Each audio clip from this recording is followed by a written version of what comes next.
Itlar nayvada ishlatgandan keyin yuzingizni yuvmasdan yurganmisiz? Unday bo'lsa, ehtimol sizda ham teri muammolari paydo bo'lgan bo'lishi mumkin.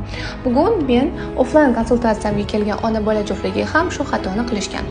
Ular muddati o'tgan kremlardan foydalangan. Micellar suvdan foydalangach esa yuzlarini penkada yuvmagan. Natijada terining himoya qatlami buzilib, toshmalar chiqa boshlagan. Birinchi bo'lib men ularning teri tiplarini o'rgandim, yoshlarga moslab to'liq parvarish rejasini yozib berdim. Ichki va tashqi muolajalar ketma-ketligini tushuntirdim. Har bir mahsulotni esa individual tarzda tanlab berdim. Siz ham teringizni sog'lom va tiniq, chiroyli ko'rishini xohlasangiz, unda bu imkoniyatlarni boy bering.